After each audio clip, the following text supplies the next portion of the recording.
নবম ও দশম শ্রেণীর শিক্ষার্থী বন্ধুরা, তোমরা ভালো আছো নিশ্চয়ই। আজ আমরা আবার হাজির হয়েছি হিসাব বিজ্ঞান বিষয়ের তৃতীয় অধ্যায় দুতরফা দাখিলা পদ্ধতি নিয়ে। তোমরা হয়তো জানো, দুইতরফা দাখিলা পদ্ধতির জনক ইতালির একজন বিখ্যাত গণিতবিদ লুকা ডি প্যাসিওলি। তিনি 1494 খ্রিস্টাব্দে এই দুতরফা দাখিলা পদ্ধতির আবিষ্কার করেছিলেন তার একটি বিখ্যাত বইয়ের মাধ্যমে। আজ আমরা প্রাথমিক ধারণা নিতে যাচ্ছি। দুতরফা দাখিলা পদ্ধতি মূল বিষয়টাই হলো দ্বৈত সত্তা। দ্বৈত সত্তা দুতরফা, মানে দুতরফা দাখিলা পদ্ধতির দুইটা দিক থাকবে। একটা দিক হলো গ্রহীতা পক্ষ, আরেকটা দিক হলো দাতা পক্ষ। এই দুইটা পক্ষ জড়িত থাকবে। এটাই হলো দুতরফা দাখিলা পদ্ধতির মূল কথা। আরেকটি মূল বিষয় হলো একটি পক্ষ সমপরিমাণ অর্থ নিয়ে ডেবিট হবে, আরেকটি পক্ষ ঠিক সমপরিমাণ অর্থ নিয়ে ক্রেডিট হবে। অর্থাৎ ডেবিট পক্ষ এবং ক্রেডিট পক্ষ, অর্থাৎ গ্রহীতা পক্ষ এবং দাতা পক্ষ উভয় দিকে অর্থে পরিমাপযোগ্য যে টাকা বা অর্থ সেটা সমান থাকবে। এটাই হলো দুতরফা দাখিলা পদ্ধতির মূল বৈশিষ্ট্য এবং মূল নীতি। শিক্ষার্থী বন্ধুরা, তোমরা নিশ্চয়ই জানো, অষ্টম শ্রেণীর বিজ্ঞান বইতে তোমরা একটি নিউটনের সূত্র যদি পড়ে থাকো, সেখানে একটি সূত্রে, নিউটনের তৃতীয় সূত্রে লেখা আছে, প্রত্যেক ক্রিয়ারই একটি সমান ও বিপরীত প্রতিক্রিয়া আছে। ঠিক তেমনি লুকা প্যাসিওলির এই দুতরফা দাখিলা পদ্ধতির মধ্যে এই কথাটি, এই সূত্রটি প্রয়োগ করা যায়। কিভাবে? এখানেও দেখো, প্রত্যেক ক্রিয়া একটি সমান ও বিপরীত প্রতিক্রিয়া আছে। কিভাবে আছে? ধরো, একটি পক্ষ যে পরিমাণ অর্থ নিয়ে ডেবিট হবে, ঠিক সমপরিমাণ অর্থ নিয়ে আরেকটি পক্ষ ক্রেডিট হবে।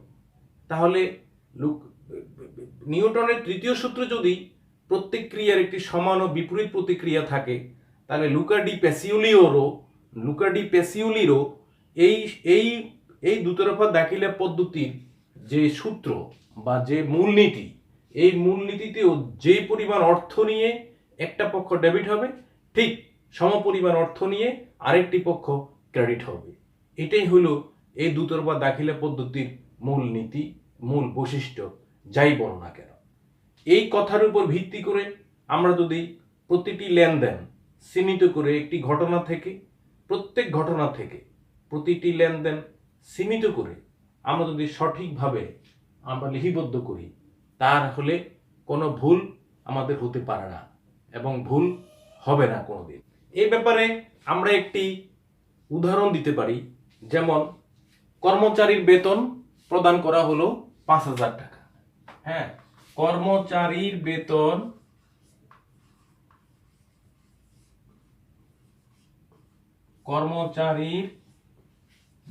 প্রদান, কর্মচারীর বেতন প্রদান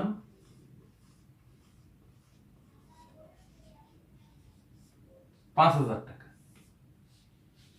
তুমি কর্মচারীকে বেতন প্রদান করলে 5,000 টাকা। এখন দেখো, একটা পক্ষ কর্মচারী, সে সুবিধা কি দিছো? কর্মচারীর কি দিছো? বেতন দিছো। কর্মচারীর বেতন প্রদান করছো 5,000 টাকা।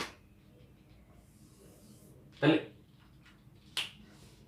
সে সুবিধা গ্রহীতা, কর্মচারী সুবিধা গ্রহীতা, এবং তোমার প্রতিষ্ঠান বেতন প্রদান করেছে 5,000 টাকা।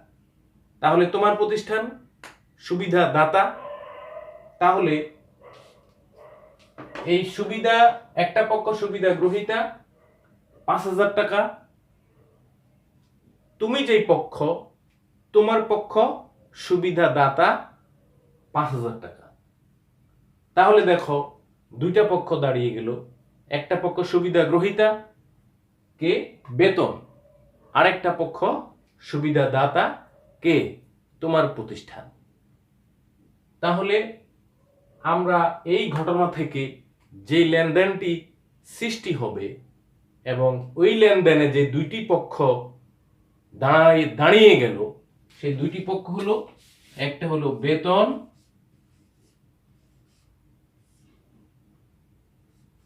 বেতন হিসাব,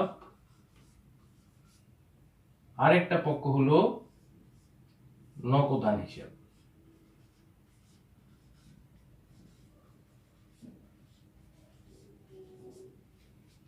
তাহলে বেতন হিসাব হলো ডেবিট আর নকদান হিসাব হলো ক্রেডিট। তাহলে এই দুটি পক্ষ, একটা পক্ষ হলো সুবিধা গ্রহণকারী, আরেকটি পক্ষ হলো সুবিধা প্রদানকারী, অর্থাৎ সুবিধা দাতা আর সুবিধা গ্রহীতা। তাহলে সুবিধা দাতাকে তোমার প্রতিষ্ঠান আর সুবিধা গ্রহীতাকে কর্মচারী। কর্মচারীদের কি সুবিধা নিচ্ছে? বেতন। আর তোমার প্রতিষ্ঠান কি সুবিধা দিচ্ছে? নগদ টাকা। কত টাকা? 5,000 টাকা। তাহলে ডেবিট পক্ষে 5,000 টাকা এবং ক্রেডিট পক্ষে সমপরিমাণ অর্থ নিয়ে 5,000 টাকা, এবং দুই দিক সমান, অর্থাৎ ডেবিট পক্ষে যত টাকা হবে ক্রেডিট পক্ষেও ঠিক সমপরিমাণ অর্থ হবে। এর বিকল্প কোনো কিছুই হবে না। তাহলে দুতরফা দাখিলা পদ্ধতির আমরা ডাবল এন্ট্রি সিস্টেমের কিছু নিয়ম নিয়ে আলোচনা করি। নিয়মগুলো হলো, আমরা সেই ওই দিন আলোচনায় লেনদেন চিহ্নিতকরণ অধ্যায়ে, লেনদেন অধ্যায়ে আমরা আলোচনা করেছিলাম কিভাবে আমরা লেনদেন চিহ্নিত করব, এবং লেনদেন চিহ্নিত করতে গিয়ে আমরা আলোচনা করেছিলাম যে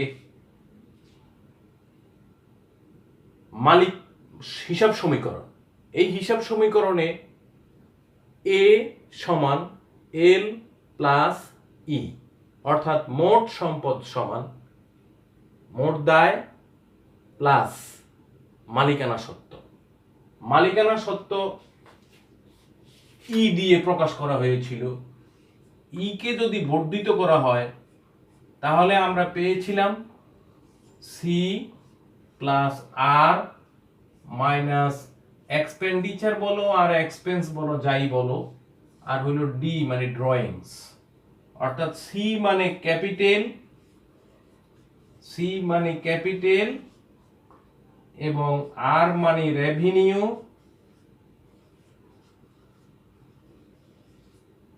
আর এক্স মানে এক্সপেন্ডিচার বা এক্সপেন্স,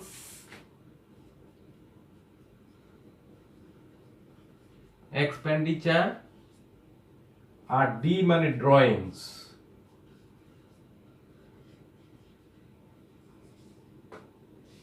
ক্যাপিটাল মানে মূলধন, রেভিনিউ মানে রাজস্ব মানে আয় যেটাকে বলা হয়, আর এক্সপেন্ডিচার মানে ব্যয় বা এক্সপেন্স ব্যয়, আর ড্রয়িংস হলো উত্তোলন।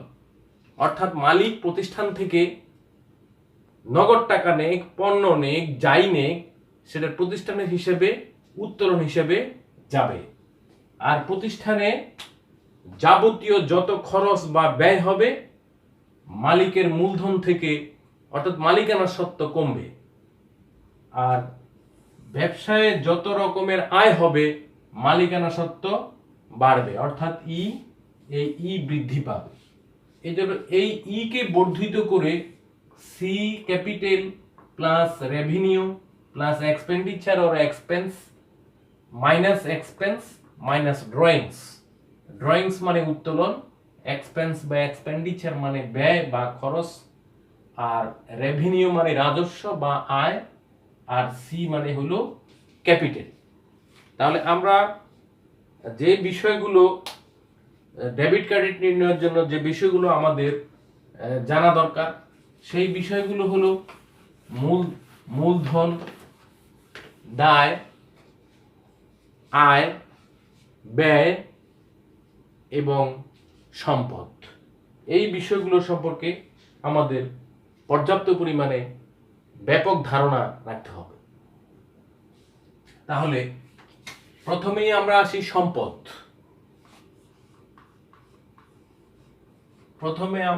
সম্পদ। তাহলে সম্পদ নিয়ে যদি আমরা আলোচনা করি, সম্পদ যদি বৃদ্ধি পায়, সম্পদ যদি বাড়ে তাহলে ডেবিট হবে, আর সম্পদ যদি কমে যায় তাহলে ক্রেডিট হবে। সম্পদ তোমার প্রতিষ্ঠানে বৃদ্ধি পেতেও পারে, আবার তোমার প্রতিষ্ঠানের সম্পদ কমেও যেতে পারে বা হ্রাস পেতে পারে। তেমনিভাবে দায় বৃদ্ধি পেতে পারে, দায় কমেও যেতে পারে। একইভাবে ব্যয় বৃদ্ধি পেতে পারে, ব্যয় কমতে পারে। একইভাবে আয় বৃদ্ধি পেতে পারে, আবার আয় কমে যেতে পারে। এই বিষয়গুলো নিয়ে আমরা কিছু আলোচনা করি। তাহলে দেখো, সম্পদ যদি বৃদ্ধি পায় তাহলে ডেবিট। সম্পদ বৃদ্ধি পেলে ডেবিট। সম্পদ বৃদ্ধি ডেবিট। তাহলে সম্পদ বৃদ্ধি ডেবিট, সম্পদ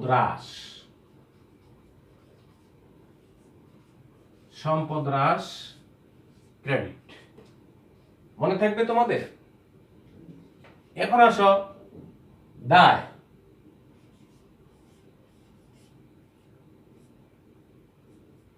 দায় কি?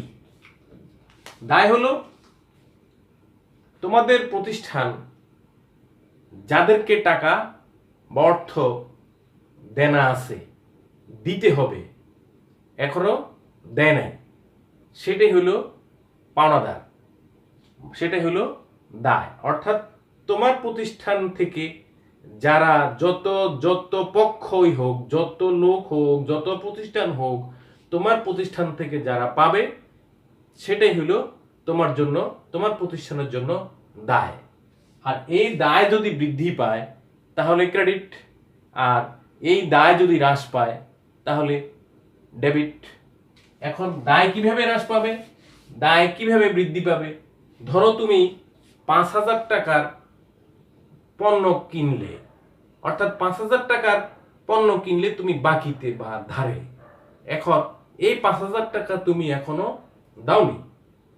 যদি 5,000 টাকা না দাও তাহলে দিতে তো হবে। তো যদি তুমি দাওই তাহলে দায় যতক্ষণ পর্যন্ত না দিবা ততক্ষণ পর্যন্ত এটা দায় হিসেবেই রইল। আর যখন তুমি এই টাকা পরিশোধ করে দিবে তখন তোমার দায় হ্রাস পাবে, তখন তোমার দায় কমে যাবে। তাহলে যখন তুমি পণ্যটা কিনলে তখন তুমি কি লিখবে? তখন তোমার একদিকে ব্যয় বৃদ্ধি পেল, অর্থাৎ যখন তুমি পণ্য কিনলে তাহলে তুমি কি কিনবে? ক্রয় হিসাব। কি লিখবে? ক্রয় হিসাব ডেবিট।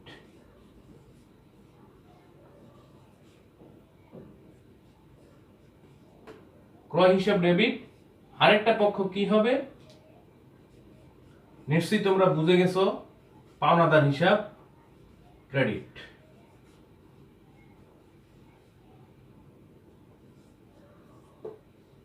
কেমন? পণ্য যদি কিনো তাহলে ক্রয় হিসাবেই লিপিবদ্ধ করতে হবে। আর পাওনাদার, আরেকটা টাকা তো তুমি দাও নাই, তাহলে সেটা তুমি কি লিখবে?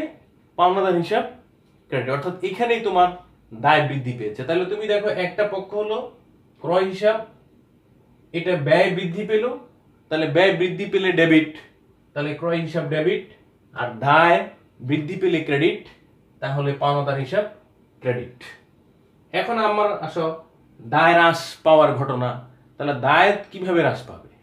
এখন তুমি যদি এই পাওনাদারকে যদি টাকা পরিশোধ করে দাও তাহলে কি হবে? দায় হ্রাস পাবে। তাহলে তুমি যদি লেখো পাওনাদারের টাকা পরিশোধ অথবা নগদে পরিশোধ করা হলো,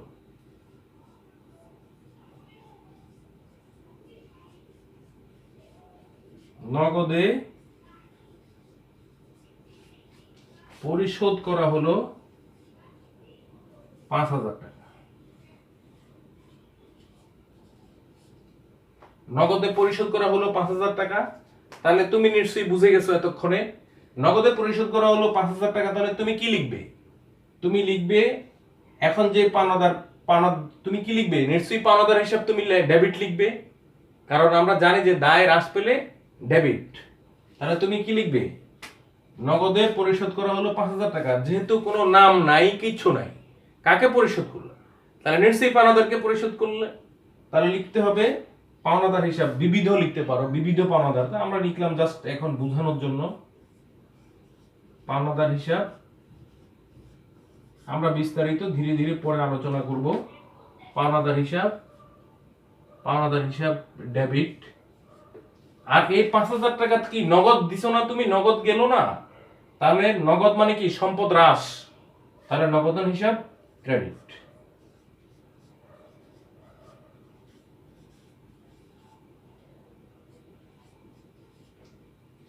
কেমন?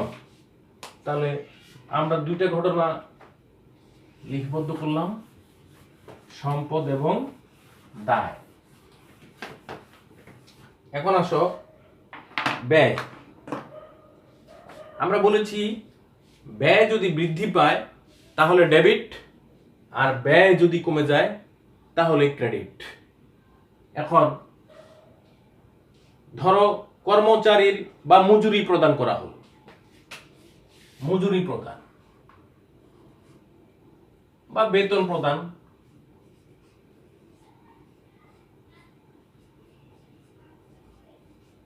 বেতন প্রদান ধরো 3,000 টাকা। বেতন প্রদান 3,000 টাকা। তাহলে বেতনটা কি? একটা ব্যয়। তাহলে ব্যয় বৃদ্ধি পেলে ডেবিট। তাহলে তুমি লিখবে নিশ্চয়ই বেতন হিসাব ডেবিট। বেতন হিসাব ডেবিট। এখন বেতন 3,000 টাকা নিশ্চয়ই নগদে দিছো, তাহলে তোমার সম্পদ কমে গেল, তাহলে নগদান হিসাব ক্রেডিট। নগদান হিসাব ক্রেডিট। কত লিখবা? 3,000 টাকা। আমরা জাবেদা যখন করব তখন ঘর করে সুন্দর করে করব। এখন আমরা বোঝার জন্য করতেছি। তাহলে বেতন হিসাব ডেবিট 3,000 টাকা, নগদান হিসাব ক্রেডিট। তাহলে এখানে কি হলো? এটা হলো সম্পদ হ্রাস, আর এটা হলো ব্যয় বৃদ্ধি। কেমন? ব্যয় বৃদ্ধি এটা হলো একটা ঘটনা। এই বেতন প্রদান 3,000 টাকা, এটা একটা ঘটনা। এই ঘটনায় একটা লেনদেন, দুইটা পক্ষ জন্ম নিয়েছে। একটা হলো বেতন আর একটা হলো নগদ টাকা। কেমন? তাহলে ব্যয় বৃদ্ধি ডেবিট আর সম্পদ হ্রাস ক্রেডিট। এখন আমাদেরকে দেখাতে হবে ব্যয় হ্রাস ক্রেডিট। এখন ব্যয় হ্রাস কিভাবে আমরা দেখাবো? এখন ধরো তুমি যদি পণ্য কিনলে, আমরা প্রায় সময় তো আমরা পণ্য ক্রয় করে থাকি, যেহেতু আমরা ব্যবসা করি। ব্যবসা করলে আমাদের প্রতিষ্ঠান ব্যবসা করলে তো প্রতিদিনই বা প্রতি সপ্তাহে বা প্রতিদিনই পণ্য কেনা বেচা করতে হয়।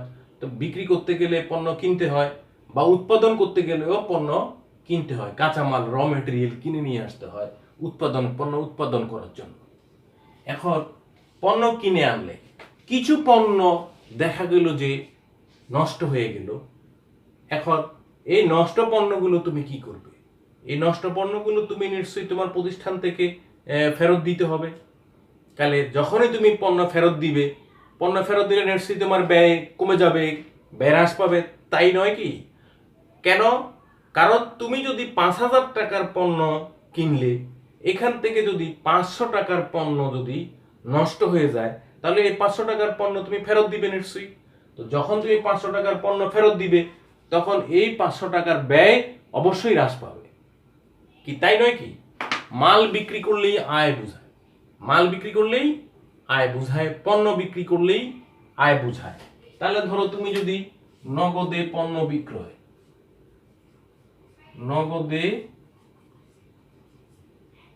নগদে পণ্য বিক্রয় 10,000 টাকা। নগদে পণ্য বিক্রয় 10,000 টাকা।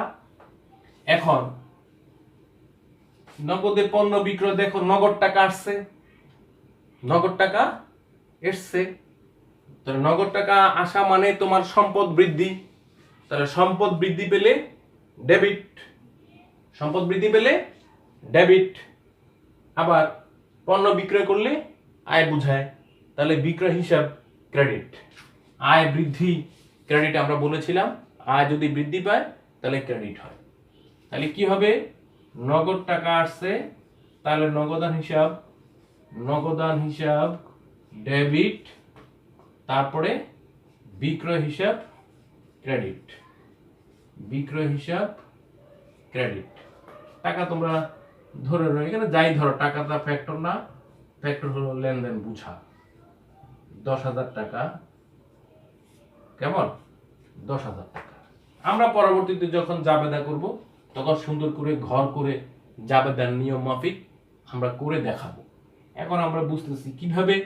তাহলে এখানে দেখো সম্পদ বৃদ্ধি ডেবিট, আবার আয় বুঝালে আমরা আয় বৃদ্ধি পেলে বলেছি ক্রেডিট, তাহলে বিক্রয় হিসাব ক্রেডিট।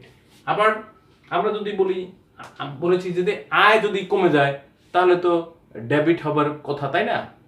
আয় বৃদ্ধি পেলে ক্রেডিট হলে, আয় হ্রাস পেলে তো ডেবিট হবে, এটাই তো স্বাভাবিক। তাহলে আবার একইভাবে আমরা পণ্য ক্রয়ে যেরকম আমরা ফেরত দিয়েছি, তেমনি ভাবে আমরা যদি কারো কাছে পণ্য বিক্রি করি সেখানেও তো পণ্য খারাপ হতে পারে। তাহলে পণ্য যদি খারাপ হয় বা নষ্ট হয় তাহলে তারাও একইভাবে আমাদেরকে পণ্য ফেরত দিতে পারে। তাহলে পণ্য যদি আমাদেরকে ফেরত দেয় তাহলে আমাদের অবশ্যই সেই পরিমাণ টাকা তো তারা আমাদের কাছ থেকে নিয়ে যাবে, অথবা সেই পরিমাণ টাকা তারা আমাদেরকে দিবে না। আচ্ছা ধরো বাকিতে তারা পণ্য, আমরা তাদের কাছে বাকিতে পণ্য বিক্রি করলাম, কেমন, অথবা নগদ টাকাতেই বিক্রি করলাম, কোনো সমস্যা না, ঠিক আছে। এখন ধরো বাকিতে পণ্য বিক্রয় বা ধারে পণ্য বিক্রয়, ধারে পণ্য বিক্রয়, নতুন একটা বিষয় বুঝাচ্ছি, মনোযোগ দিবে তোমরা। ধারে পণ্য বিক্রয় 5,000 টাকা, ধারে পণ্য বিক্রয় 5,000 টাকা। ধারে মানে কি, বাকিতে পণ্য বিক্রি করছো। তো বাকিতে যদি পণ্য বিক্রি করো, টাকা তো দেয় নাই, টাকা যদি না দেয় তাহলে কি সৃষ্টি হয়েছে, বাকিতে যদি পণ্য কিনে থাকো আর সেখানে যদি পাওনাদার সৃষ্টি হয়, তাহলে বাকিতে পণ্য যদি বিক্রি করো তাহলে এখানে অবশ্যই কি সৃষ্টি হবে, দেনাদার সৃষ্টি হবে বা প্রাপ্য হিসাব সৃষ্টি হবে, কেমন। তাহলে আমরা কি লিখতে পারি, তাহলে বিবিধ দেনাদার হিসাব, কেমন। তাহলে আমরা লিখব দেনাদার হিসাব ডেবিট, দেনাদার হিসাব ডেবিট কত, 5,000 টাকা, কেমন। বিক্রয় হিসাব ক্রেডিট 5,000 টাকা, বিক্রয় হিসাব ক্রেডিট 5,000 টাকা, ঠিক আছে। এখানে দেনাদার, তেমনি যেহেতু টাকা দেয় নাই, টাকা যদি দিত তাহলে তুমি এখানে দেনাদারের জায়গায় কি লিখতে, নগদান হিসাব ডেবিট। আর পণ্য বিক্রি করলে আয় হয়, আয় বাড়লে ক্রেডিট, তাহলে আয় বৃদ্ধি পেলে ক্রেডিট 5,000 টাকা, তাহলে বিক্রয় হিসাব ক্রেডিট 5,000 টাকা। তাহলে আমরা বুঝতে পারলাম আয় বৃদ্ধি পেলে ক্রেডিট। এখন আয় যদি হ্রাস পায় তাহলে ডেবিট। তাহলে দেখো পণ্য, যেমন পণ্য ফেরতের ঘটনা আমরা বলেছি, তাহলে দেখা গেল যে 500 টাকার পণ্য ফেরত আসলো। যদি বলা হয় 500 টাকার পণ্য ফেরত আসলো, 500 টাকার পণ্য ফেরত আসলো, তাহলে এটা কি, বিক্রয় ফেরত। কারণ তুমি বিক্রি করেছো বলেই পণ্য খারাপ হয়েছে এবং সেই পণ্য ফেরত দিয়েছে। তাহলে এখানে তুমি কি লিখতে পারো, যেমনি ভাবে তুমি দেনাদারকে ডেবিট করেছো, কারণ এরা তো তোমার এই দেনাদার পক্ষ 500 টাকা তোমাকে দিবে না। তো 500 টাকা যদি না দেয় তাহলে তুমি কি লিখবা, তাহলে দেনাদার হিসাব ক্রেডিট, দেনাদার হিসাব ক্রেডিট 500 টাকা। আর এটাকে আমরা কি বলবো, বিক্রয় ফেরত। বিক্রয় ফেরতের আরেকটা নাম হলো আন্ত ফেরত বা অন্তর্মুখী ফেরত। তাহলে বিক্রয় ফেরত ডেবিট 500 টাকা, বিক্রয় ফেরত ডেবিট 500 টাকা। কেমন? তাহলে দেখো এই 500 টাকা তোমাকে দিবে না, তাহলে 500 টাকা যদি না দিয়ে থাকে তাহলে তোমার আয় কমে গেল 500 টাকা। 500 টাকা তো আর আয় কমে নাই, 500 টাকা বিক্রিত পণ্য। আমরা হিসাব বিজ্ঞানের ভাষাটাই হলো বিক্রি করলে আয় হয়। এখন এখানে যে পরিমাণ টাকাই আয় হয়ে হোক না কেন, বা 500 টাকায় যদি আয় হয়ে থাকে, তাহলে এই 500 টাকায় কি হলো, কমে গেল, কারণ এই 500 টাকা তোমাকে আর দিবে না। তাহলে আমরা জানলাম যে ব্যয়, আয় যদি কমে যায় তাহলে ডেবিট, আয় যদি বাড়ে তাহলে ক্রেডিট। সম্পদ বৃদ্ধি পেলে ডেবিট, সম্পদ কমে গেলে ক্রেডিট। দায় বৃদ্ধি পেলে ক্রেডিট, দায় কমে গেলে ডেবিট। ব্যয় বৃদ্ধি পেলে ডেবিট, ব্যয় কমে গেলে ক্রেডিট। আয় বৃদ্ধি পেলে ক্রেডিট, আর আয় কমে গেলে ডেবিট। তোমাদের কি মনে থাকবে? প্রত্যেকটি লেনদেনে, প্রত্যেকটি ঘটনায় যে পরিমাণ অর্থ ডেবিট হয়েছে ঠিক সমপরিমাণ অর্থ ক্রেডিট হয়েছে। এটাই হলো দুই তরফা দাখিলা পদ্ধতির মূল নীতি এবং মূল বৈশিষ্ট্য। তাহলে আমরা এখানে অর্থাৎ যখনই ব্যয় যখনই হবে মালিকানা সত্ত্ব কমবে, আর যখনই আয় হবে মালিকানা সত্ত্ব বাড়বে। মালিক যদি প্রতিষ্ঠান থেকে উত্তোলন করে, পণ্য উত্তোলন করুক আর নগদ টাকায় উত্তোলন করুক, তাহলে তার আয় কমে যাবে, তাহলে উত্তোলন কি হবে, ডেবিট। কেমন? আবার যখনই সম্পদ বৃদ্ধি পাবে তখনই ডেবিট, আর সম্পদ কমে গেলে ক্রেডিট। সমপরিমাণ অর্থ নিয়ে ক্রেডিট হবে। তাহলে আজ আমরা দুতরফা দাখিলা পদ্ধতির মোটামুটি আমরা ধারণা লাভ করেছি। সামনে আরো কিছু আলোচনা আছে এই দুতরফা দাখিলা পদ্ধতি নিয়ে, সেই আলোচনা আমরা পরবর্তী ক্লাসে করব। ততক্ষণ পর্যন্ত তোমরা অপেক্ষায় থাকো এবং সুস্থ থাকো, ভালো থাকো। আল্লাহ হাফেজ।